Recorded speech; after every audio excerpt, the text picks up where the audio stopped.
At the edge of the cosmos, where silence hums like a living thing, lived Shiva and his family, an assembly not bound by blood alone, but by meaning.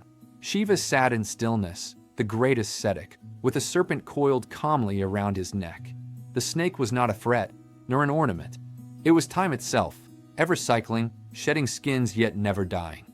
By wearing it without fear, Shiva reminded the universe that destruction and renewal are inseparable.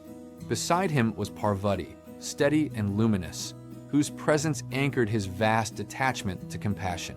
At her feet rested Nandi, the bull, powerful yet patient. Nandi embodied strength disciplined by devotion. His loyalty was not blind obedience, but conscious restraint, the force that waits, watches, and acts only when necessary. Without Nandi, Shiva's energy would be uncontained. Without Shiva, Nandi's power would have no purpose. Nearby played Ganesha, the child with the head of an elephant. He carried the wisdom of the largest land animal, one that remembers every path it has walked. The mouse at his feet, small, restless, and quick, seemed an unlikely companion. Yet together they formed a lesson.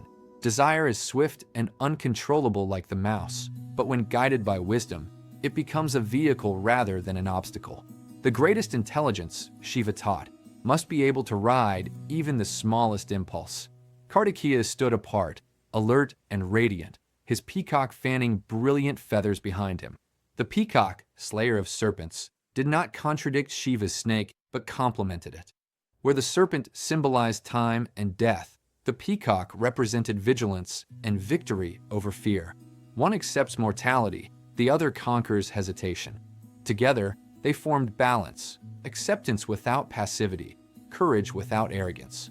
Even the tiger's skin upon which Shiva sometimes sat had a voice in this silent family. The tiger was raw instinct, aggression, and dominance. By sitting upon it, Shiva did not destroy instinct, he mastered it. The animal was not conquered through violence, but through awareness. Thus, the animals of Shiva's family were not random companions. Each was a force of nature, and each was consciously placed. Strength, desire, wisdom, fear, time, instinct, all lived together without conflict because none claimed supremacy. And so the family endured, not as a hierarchy, but as an ecosystem. A reminder that harmony is not the absence of opposites, but the understanding of how they depend on one another.